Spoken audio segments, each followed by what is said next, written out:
Hi hello friends, welcome back to my channel. ಇವತ್ತು prawn kebab recipe ಹೇಗೆ ಮಾಡೋದಂತ ಹೇಳ್ಕೊಡ್ತೀನಿ. ತುಂಬ ಟೇಸ್ಟಿಯಾಗಿ, ತುಂಬ ಈಸಿ ಮೆಥಡಲ್ಲಿ ಯಾರು ಬಿಗಿನರ್ಸ್ ಕೂಡ ಮಾಡ್ಬೋದು, ಆ ರೀತಿಯಲ್ಲಿ ಹೇಳ್ಕೊಡ್ತೀನಿ. ನನ್ನ ವಿಡಿಯೋನ ಸ್ಕಿಪ್ ಮಾಡಿದಾಗೆ ಕೊನೆಯ ತನಕ ನೋಡಿ, ಆಗಲೇ ಗೊತ್ತಾಗೋದು. ನೋಡಿ, ಇಲ್ಲಿ ನಾನು 1/4 kg ಪ್ರಾನ್ ತಂದಿದ್ದೀನಿ.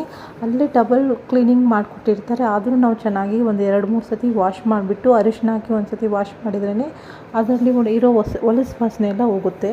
ನೋಡಿ, ಈ ಥರ ನೀಟಾಗಿ 2-3 ಸತಿ ವಾಶ್ ಮಾಡಿ ಮನೇಲಿ ಯಾವ ಥರ ಪ್ರಾನ್ ಕ್ಲೀನ್ ಮಾಡೋದಂತ ನಾನು ಇನ್ನೊಂದು ವೀಡಿಯೋದಲ್ಲಿ ತೋರಿಸ್ತೀನಿ. ಅಂಗಡೀಲಿ ಇದು ಪ್ರಾನ್ನ 2 ಸತಿ ಕ್ಲೀನ್ ಮಾಡಿಕೊಟ್ಟಿರ್ತಾರೆ. ನಾವು ಮನೆಗೆ ತಂದು ಒಂದು 3 ಸತಿ ವಾಶ್ ಮಾಡಬೇಕು. ನೋಡಿ, ಚೆನ್ನಾಗಿ ವಾಶ್ ಮಾಡ್ಕೊತಾ ಇದ್ದೀನಿ.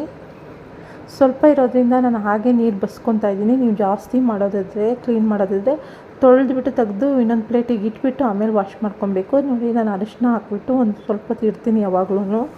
ಈಗ ನೋಡಿ, ಆ ಅರಿಶಿನ ನೀರು ಚೆಲ್ಬಿಟ್ಟು ತೆಗೆದಿಟ್ಕೊಂಡಿದ್ದೀನಿ. ಇದಕ್ಕೆ ಮಸಾಲ ಹೇಗೆ ಹಾಕಬೇಕು ಅಂದರೆ, 1 ಟೇಬಲ್ ಸ್ಪೂನ್ ಶುಂಠಿ ಬೆಳ್ಳುಳ್ಳಿ ಪೇಸ್ಟ್ ಹಾಕೋಬೇಕು. 1 ಟೇಬಲ್ ಸ್ಪೂನ್ ಅಚ್ಕಾರದ ಪುಡಿ ಹಾಕ್ಕೊತಾ ಇದ್ದೀನಿ. ಕಾಶ್ಮೀರಿ ಚಿಲ್ಲಿ ಇದು. ಸ್ವಲ್ಪ ಅರಿಶಿನ ಹಾಕ್ಕೊತಾ ಇದ್ದೀನಿ. ಕಾರ್ನ್ಫ್ಲವರ್ 1-2 ಟೇಬಲ್ ಸ್ಪೂನ್ ಆದಷ್ಟು ಕಾರ್ನ್ಫ್ಲವರ್ ಹಾಕ್ಕೊಬೇಕು. ಈಗ ಕಬಾಬ್ ಮಸಾಲ, ಯಾವುದೇ ಕಬಾಬ್ ಮಸಾಲ ಇದ್ರೂ ಹಾಕ್ಕೊಬೋದು. ನಾನು ಕಬಾಬ್ ಮಸಾಲ ದ್ಯುತಿ ಕಬಾಬ್ ಮಸಾಲ ಹಾಕ್ಕೊತಾ ಇದ್ದೀನಿ. ಈಗ ಒಂದು ಲೆಮನ್ನ ಹಿಂಡ್ಕೊತಾ ಇದ್ದೀನಿ. ಮನೇಲಿ ಯಾವ ರೀತಿ ಕಬಾಬ್ ಮಸಾಲ ರೆಡಿ ಮಾಡೋದು ಅಂತ ಒಂದು ವೀಡಿಯೋದಲ್ಲಿ ನಾನು ಹಾಕ್ತೀನಿ. ನೆಕ್ಸ್ಟ್ ವೀಡಿಯೋದಲ್ಲಿ ನಾನು ಸಹ ಮನೇಲೇ ರೆಡಿ ಮಾಡ್ತಾಯಿದ್ದೆ. ಇವಾಗ ಆ ಪುಡಿ ಖಾಲಿಯಾಗಿರೋದ್ರಿಂದ ನಾನು ಅಂಗಡಿಯಿಂದ ತಂದು ಬಳಸ್ಕೊತಾ ಇದ್ದೀನಿ. ಈಗ ಎಗ್ ವೈಟ್ ಹಾಕ್ಕೊತಾ ಇದ್ದೀನಿ. ಪ್ರಾನ್ಗೆ ಎಗ್ ವೈಟ್ ಹಾಕಿದರೆ ತುಂಬ ಚೆನ್ನಾಗಿ ಮಸಾಲ ಕೂಡ್ಕೊಳುತ್ತೆ. ಅದಕ್ಕೆ ಯಾವಾಗಲೂ ಕಬಾಬ್ಗೆ ಎಗ್ ವೈಟ್ ಮಾತ್ರ ಹಾಕಬೇಕು. 1 ಎಗ್ನ ತೆಗೆದ್ಬಿಟ್ಟು ಎಗ್ ವೈಟ್ ಹಾಕ್ಕೊತಾ ಇದ್ದೀನಿ. ರುಚಿಗೆ ತಕ್ಕಷ್ಟು ಸ್ವಲ್ಪ ಉಪ್ಪು ಹಾಕಿ, ಯಾಕಂದರೆ ಕಬಾಬ್ ಮಸಾಲದಲ್ಲೇ ಉಪ್ಪಿರೋದ್ರಿಂದ ಸ್ವಲ್ಪ ಉಪ್ಪು ಹಾಕಿ ಚೆನ್ನಾಗಿ ಕಲಿಸ್ಕೋಬೇಕು. ಕೈಯಲ್ಲೇ ಕಲಿಸೋದು ಒಳ್ಳೆಯದು ಫ್ರೆಂಡ್ಸ್. ನೋಡಿ, ಚೆನ್ನಾಗಿ ಕಲಿಸ್ಕೊಂಡಿದ್ದೀನಿ. ಇದನ್ನು ನಾನು ಫ್ರಿಜ್ಜಲ್ಲಿ ಒಂದು 10 ನಿಮಿಷ ಇಡಬೇಕು. 10 ನಿಮಿಷ ಆದ ನಂತರ ಇದನ್ನು ನಾನು ಫ್ರೈ ಮಾಡ್ಕೊತೀನಿ. 10 ನಿಮಿಷ ಆಗಿದೆ. ಎಣ್ಣೆ ಸ್ಟವ್ ಮೇಲೆ ಇಟ್ಟಿದ್ದೀನಿ. ನೋಡಿ, 10 ನಿಮಿಷ ಆಗಿದೆ. ಬಾಕ್ಸಲ್ಲಿ ಹಾಕಿಟ್ಟಿದ್ದು ಪ್ರಾನು.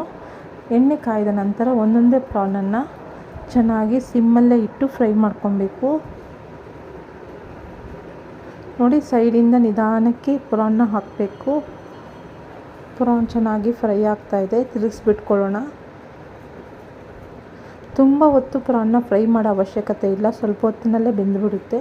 ಸ್ವಲ್ಪ ಹೊತ್ತಾಗಿದ್ದ ನಂತರ ಕರಿಬೇವಿನ ಸೊಪ್ಪು ಹಾಕಿ ಇಳಿಸಿದರೆ, ಸರ್ವಿಂಗ್ ಪ್ಲೇಟಿಗೆ ಹಾಕಿದರೆ ಈ ಒಂದು ಪ್ರಾನ್ ಕಬಾಬ್ ರೆಸಿಪಿ ರೆಡಿಯಾಗಿದೆ. ಇದನ್ನು ನೀವು ಮನೇಲಿ ಟ್ರೈ ಮಾಡಿ ನೋಡಿ, ಹೇಗೆ ಬಂತು ಅಂತ ಕಮೆಂಟ್ ಬಾಕ್ಸಲ್ಲಿ ತಿಳಿಸಿ. ನಾನು ಎಷ್ಟು ಈಸಿ ಮೆಥಡಲ್ಲೇ ಮಾಡೋದು ಪ್ರಾನ್ ಕಬಾಬ್ನ. ನಿಮಗೂ ಅರ್ಥ ಆಗಿದೆ ಅಂದ್ಕೊಂಡಿದ್ದೀನಿ ನಾನು ಮಾಡಿದ ರೆಸಿಪಿ. ನಿಮ್ಗೆ ಯಾವುದೇ ಡೌಟ್ ಇದ್ದರೂ ಕಮೆಂಟ್ ಬಾಕ್ಸಲ್ಲಿ ತಿಳಿಸಿ, ನಾನು ನಿಮಗೆ ರಿಪ್ಲೈ ಮಾಡ್ತೀನಿ. ಈ ರೆಸಿಪಿ ಇಷ್ಟವಾದಲ್ಲಿ ನನ್ನ ಚಾನಲನ್ನು ಲೈಕ್ ಮಾಡಿ, ಶೇರ್ ಮಾಡಿ, ಕಮೆಂಟ್ ಮಾಡಿ. ಹೀಗೆ ನನ್ನ ಚಾನಲನ್ನು ಪ್ರೋತ್ಸಾಹಿಸಿ. ಧನ್ಯವಾದಗಳು ಫ್ರೆಂಡ್ಸ್. ಟಾಟಾ ಬಾಯ್.